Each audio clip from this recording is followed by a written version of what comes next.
Hey, what's going on, everybody? Welcome back to the channel. Welcome back to another interview. Really looking forward to you hearing this interview with me and Bobby Hawk. We're going to be talking everything from starting in the music industry to grinding your teeth in the music industry to working with some really cool artists like Taylor Swift, Jack Antonoff, and the Bleachers, and the 1975. I really think you'll enjoy this, so grab a popcorn and grab something to drink and hang out with us. Hey, what's going on, everybody? Welcome back to the channel. My name is Jacob Restituto, and I'm a musician from Northport, New York. And today I have the absolute pleasure of having Bobby Hawk on the channel. Bobby, thank you so much for taking the time to chat. I'm really looking forward to this conversation, man. Yeah, of course. Thanks for having me. Of course, absolutely. So you are a multi-instrumentalist who has played, who first of all does your own music, but second of all has played on plenty of different tracks of, very popular albums, we'll call them.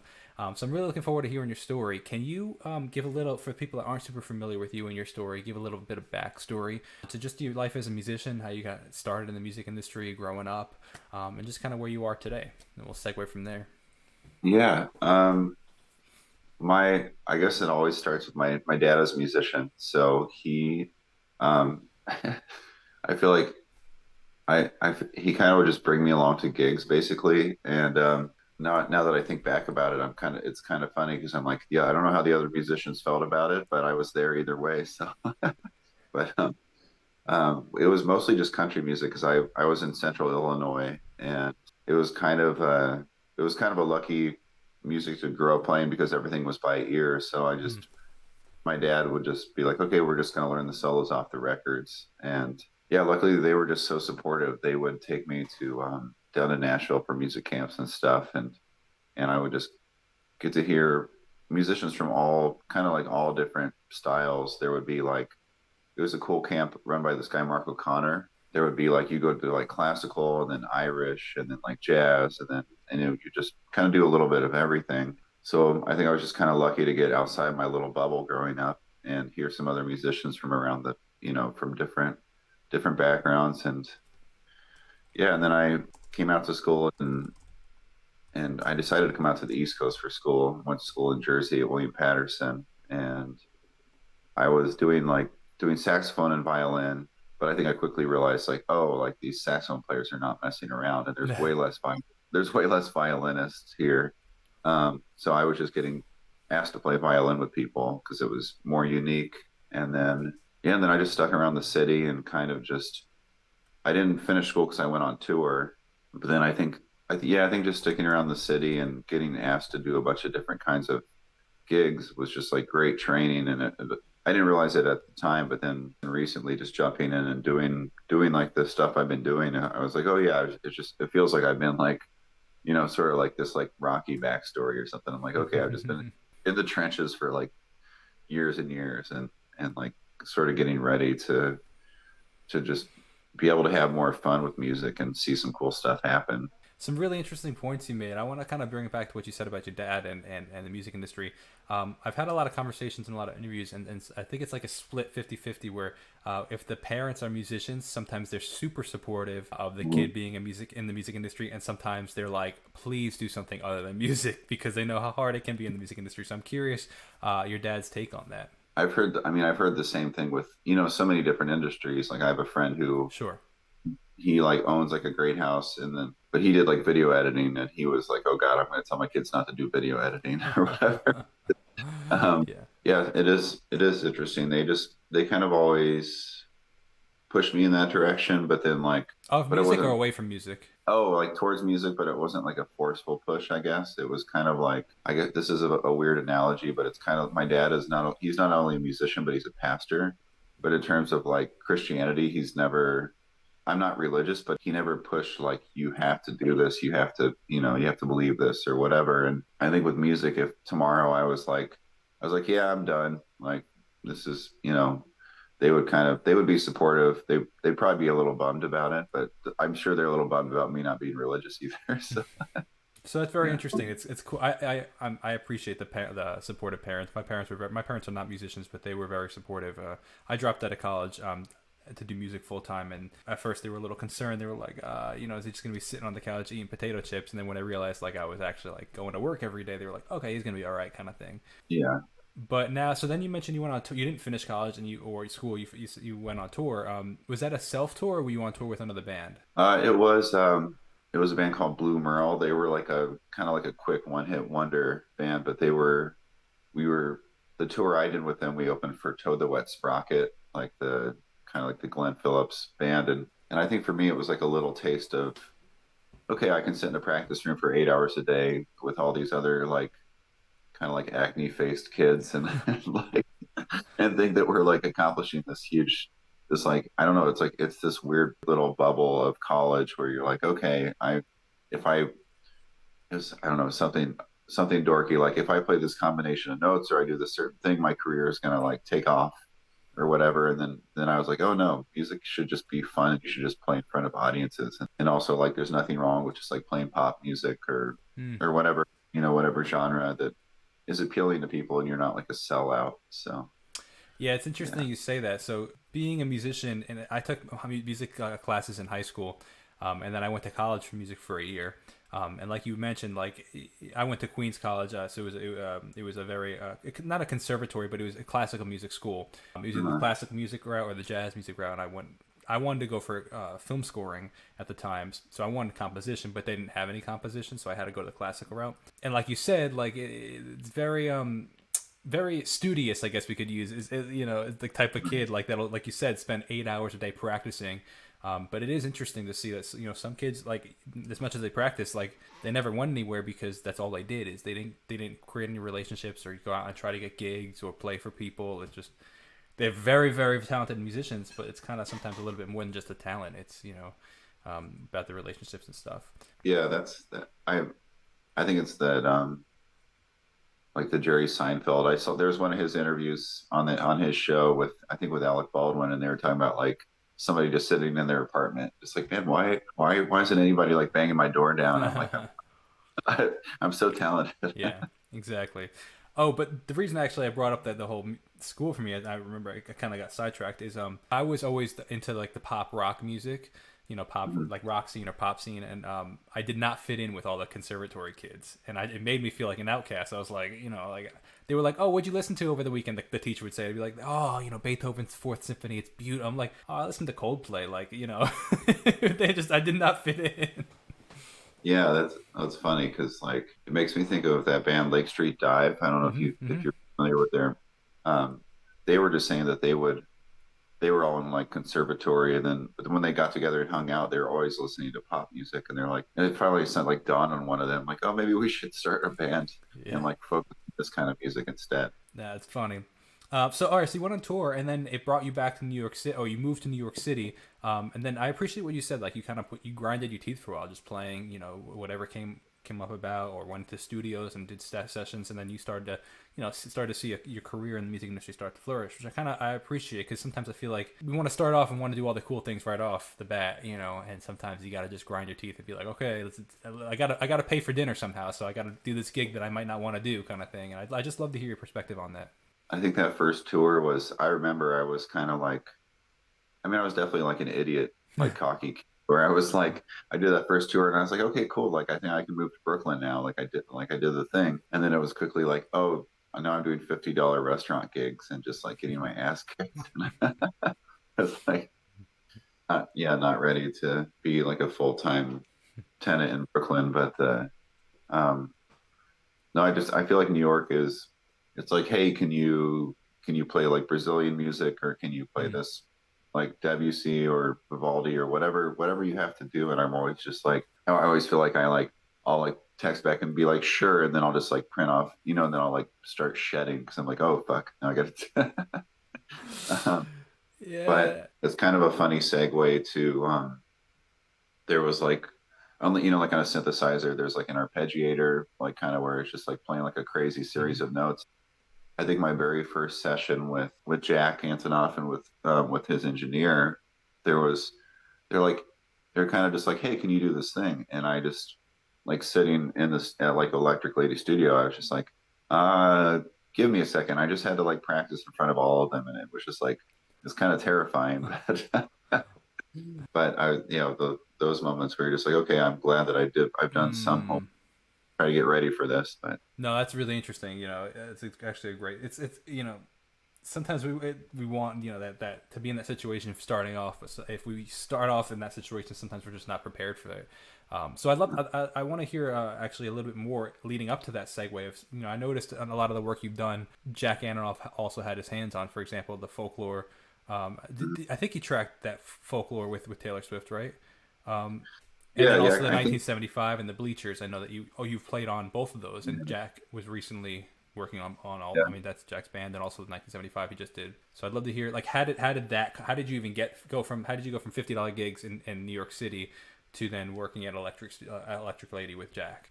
Oh, because it's funny because I even had like close friends of mine were like, "Did you get an agent? Like, what did you do?" Like, and I was like, it was funny to me. I was like, "No, guy." I was like, "It's because all of the Bleachers guys, they were all doing like those $50 gigs like alongside me, kind of." Wow. So we were just, yeah, we were all kind of just like cutting our teeth at the same time. Um, and I actually remember that I was on tour a lot with Michael Riddleberger, who is like one of Jack's drummers in Bleachers, and then all of a sudden, like maybe like 2014, Mike, we would be on tour, and Mike would be like, "I got to go fly out and play with Beck or something, or open for Beck, and then I'll be back," and and I was just, and his career started to take off. To me, it's funny to remember because I kind of remember it's like one of those things where like you remember the day where that kind of thing happens because I had like gotten up at like 5 a.m. and like the coldest day, and like sounds like one of those like dramatic stories, but I just remember getting up really early to go to Connecticut to do like a video shoot for like a top 40 country band. And I was like one of those days where I'm like, oh man, like I have to quit this gig. Like this is the worst thing ever. And I like went up, did that, came back for like it was like an off Broadway like play or something. And I had like a half hour to go get a sandwich at a bodega. And then Mikey Hart, who was the bass player in Bleachers, I just look at my phone and I like just like curse out loud in the bodega. I was like, oh, like I'm gonna be late to this next gig, but I gotta be in the studio like now. So I just like grabbed a sandwich, ran down, but it was just So what? because The bassist was like, "Hey, can you come record with us?" Or yeah, they're like, hey, like we threw your name in the hat for a strings player, and I think, oh yeah, and it was weird because that was like February 2020, or yeah, it was a 2020. So it was just like it was like maybe like a couple weeks before COVID was like officially announced. Yeah, and then everything shut down. Um, but then yeah, Jack just kept getting a hold of me to do stuff remotely, so it just worked out. so the Bleacher stuff, and then the Taylor Swift stuff, and then was that all remote or was that in the studio at Electric Lady? Yeah, that was all remote. That was like at the time I was living down with my folks in Florida, so Hmm. like I left New York, but then luckily just like things kept happening while I was gone. So That's yeah, it was amazing. crazy. So when did you said when did you move to New York City? 2006. Okay, so you were cutting your teeth for quite a bit in the city before Yeah, things really start. So, and then would you say things started picking up prior to 2020 in Jack, or was it not 20? yeah. It was kind of just from like zero to 1,000. It was just there wasn't really like anything in between. There was little stuff, but like nothing really to like write home about. Well, it's like that classic music industry quote that says, I'm an overnight success, 15 years in the making. Yeah, right.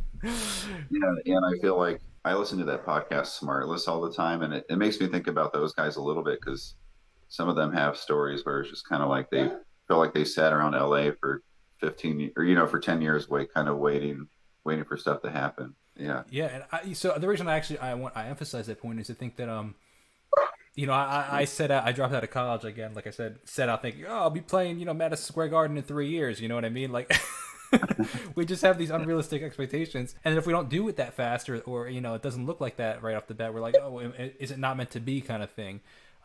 Where like Yeah. sometimes it just takes a lot longer than you expect. So the reason I bring that up is I want to encourage other people watching this and listening to this that it's like, just if you love what you do, just keep pushing at it, kind of thing. Now this is just a geeky question for me because the 1975 happens to be my favorite band, so I'd love to just hear a little bit about the process of recording for with the new Being Funny in a foreign language album that you worked on, or was any of that Yeah. beforehand? Yeah, it was that one, and it's funny because I think all the other sessions I've done, I've never met, like the like main artist, but when I worked on that one, they were at Electric Lady. I think they were there for like a day or two. Like they had to like get it done quickly. That album was super fun, and I think what the cool thing about working with Jack is the more that I play with him, the more I get like kind of adventurous with what I play, Mm. and then it's just funny to see what ends up on the record. Mm. I think on that one there was like part of the band, there was a bunch of stuff that I didn't expect I was like, oh man, this is like really heavy strings and So how much of that was you actually? Was that all you playing? That I mean, I could hear that the strings part in my head. Jack has played Mellotron, which I think stayed in there. So it's kind of like a duet with the Mellotron. But yeah, it was fun. It was cool to like, and the funniest like little side note on that record is one of them that's like kind of a quiet. It's the quiet song about like how like it's got something about oh when we are together, is that what it's Oh yeah, called?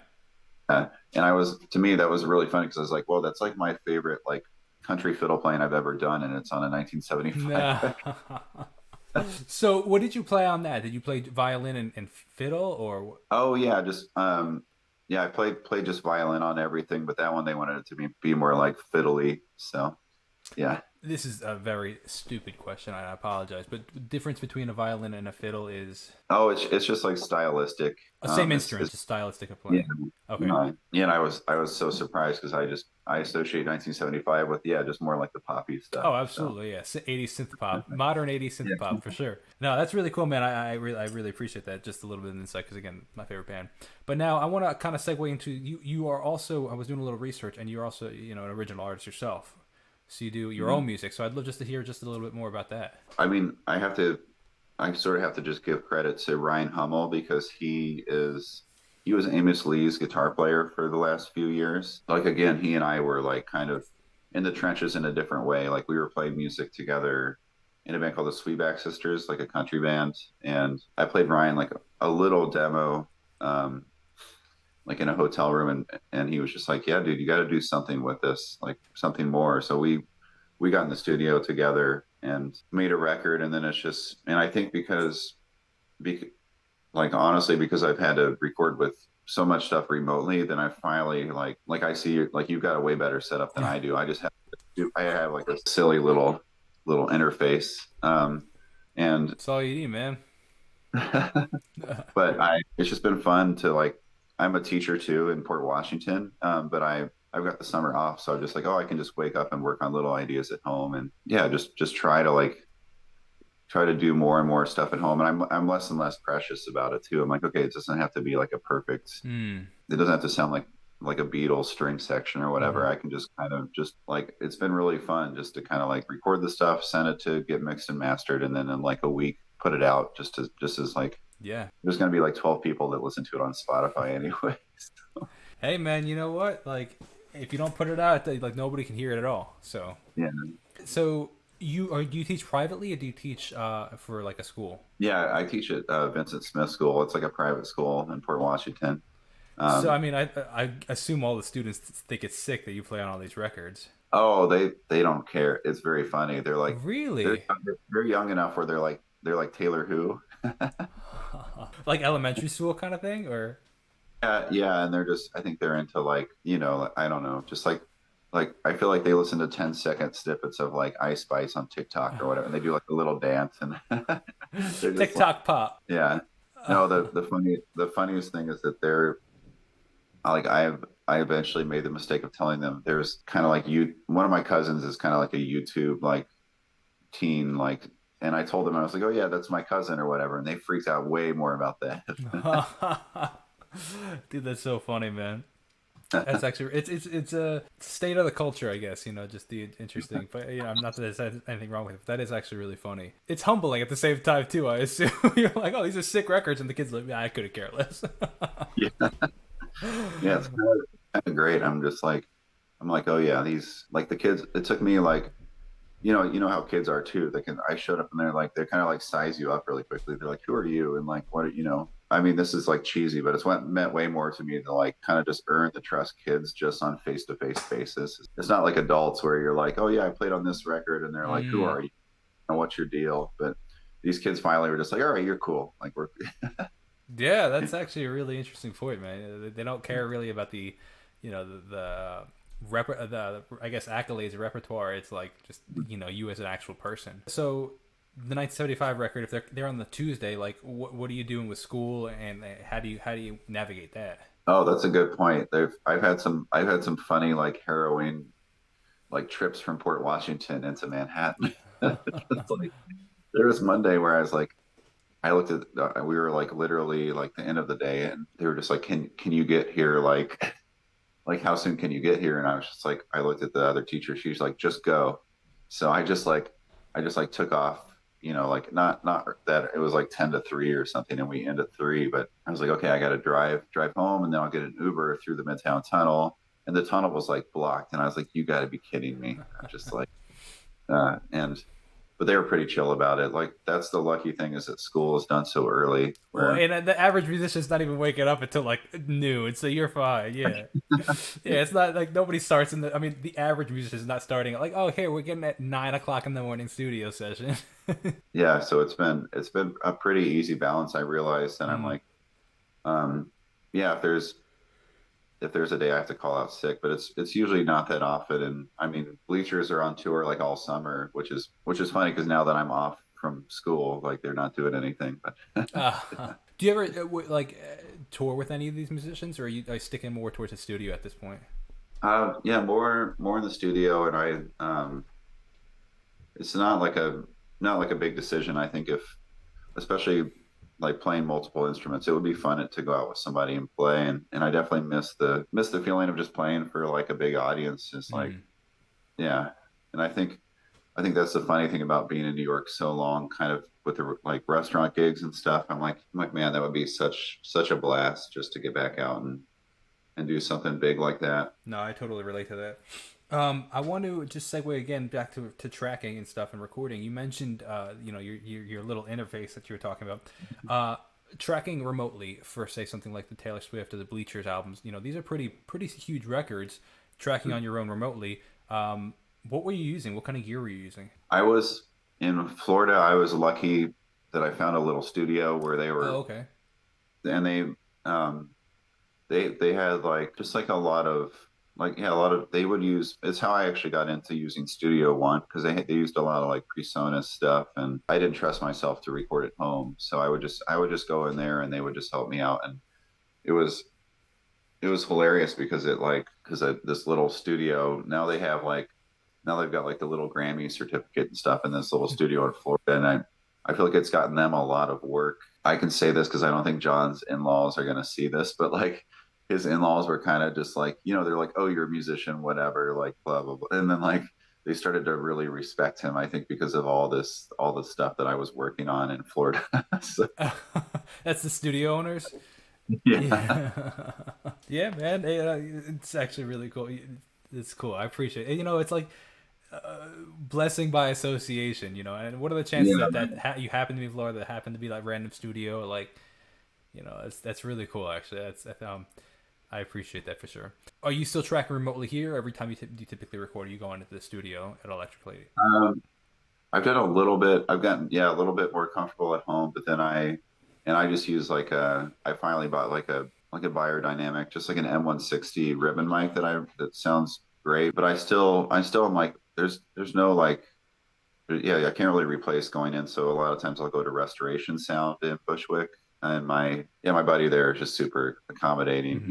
He's and both of them usually because I want to get stuff back to Jack quickly. Usually I'll just be like, hey, can I come in like the next few hours and try to like get this knocked out and sent back to them. And I've seen this is sort of related, but there was one, it was actually on the like the Lavender Haze, the acoustic version that I was in. It was just me and Jack in the studio, and I just watched him kind of just grab parts from here and there from all the different takes and just throw them together in about like 30-40 minutes. And then he's like, yeah, I think we're good. And I was just sitting there like, wow, like why is it just me sitting here watching this happen? It's like it was magical. It was Yeah, fun. that is really Yeah. cool, man. Speaking of Electric Lady, is that where typically? So, for example, like if you're recording with Jack, like does he have like a residency there, or how does that work? Yeah, he's just got like it just feels comfy, kind of like his living room upstairs there. And I think that he's got a situation where I think they just kind of let him move upstairs permanently, and I think especially with COVID, it was good because have somebody up and then they could just go outside to the deck and have lunch and not worry about like spreading like literally spreading COVID or whatever. But yeah, he's got a good thing going. I know that I know he's building a studio like in Jersey and maybe in LA too, and I think it seems like he's just got like an empire going. So Hey, well, you're a part of it, which is pretty cool, man. So I'd love to hear if there's, I want to be respectful of your time, but I'd love to hear if there's anything particularly you're working on at the moment that you're really excited about that you want to share with people or anything like that. it sounds like you like the same stuff I do. Like some of my favorite like I'll just to dork out like some of my favorite stuff right now is like Men I Trust or like Muna and like just like these different bands that are putting out really cool like pop stuff. And I just did a session with it was this guy Will Grafe. He plays guitar with like Maya Hawke. Yeah, it was just a couple other cool music. Like it was kind of like my like a little like dream team session in New York. We just had like a really fun session, and one of the tunes that I didn't really expect to like hit hard just kind of it like came out and sounds a little I don't want to like I'm just referencing random, but it's kind of got like that Boys of Summer vibe or Mm-hmm. something. And I was just like, so I'm pretty excited to put that stuff out and just get like a female vocalist on it too, and just kind of see what comes of it. And that was fun because I have been doing stuff at home so much that when getting in the studio with like a drummer and other musicians, I was Yeah, just like, it's just always a blast. for sure, man. Well, like I said, I really appreciate you taking the time and taking time out of your schedule. One of the ways I like to segue and final, I finish these typical interviews is I like to ask people the same question, saying, if like now where you are in your career, what is one thing that you wish you knew when you first started that you now know? I mean, I'll be, I guess, pretty real about it, but I've made, I mean, in my 20s, I was anxious. I know everybody makes like stupid mistakes, but like, I feel like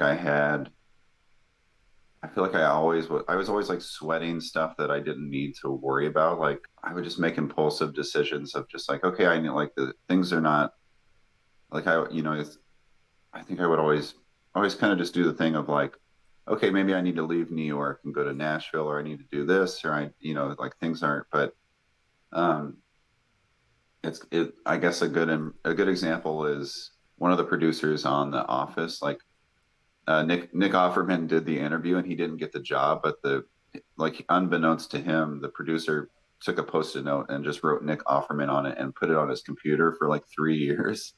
So the whole time Nick Offerman's probably sitting there like sweating, just like, oh man, like I can't get work. The whole time this producer is like, man, the next thing I put together, I'm gonna get Nick Offerman. And that was like Parks and Recreation, I think. But I think that was me. I was just always like, man, like nobody's calling me. Like maybe I'm just not I don't have what it takes or whatever, just psyching myself out. But it basically would put me in positions where somebody would call me and be like, hey, are you in New York? Like I got this like I'm putting together this tour or whatever. And like I would be like I was like dating somebody like in Massachusetts and I was like living up there. I was like pulling myself out of the game Mm.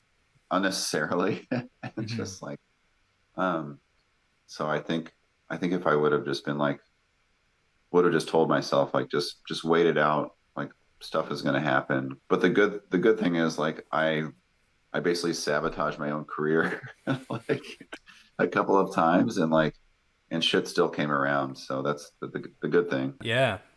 No, that's a really interesting point. Like to some degree, like if it's meant to happen, like there's not really much that you can do to you can maybe delay the process a little bit, but it's still going to happen, kind of thing. Yeah. And I think and my dad always makes the funny analogy of like you and I were kind of saying before, like sitting around waiting for the phone to ring. But like you were talking about film scoring, which are you doing that at all? Or No, no, I started that, and then started writing my own tracks. I was like, I want to, I don't want to do the movies. yeah, I want to, I want to be making my own stuff. So that's kind of why I ended up dropping out of college to do my own stuff. yeah. But I think that's sort of my motivation with even with like songwriting or writing music now is I'm like, and it kind of frees me up a little bit. Just be like, well, this doesn't have to be like it doesn't have to be like a John Mayer like banger. It could just get enough like in background in a movie or something. And Sure. so it's fun to think about stuff kind of more like soundtracky or Hmm. whatever.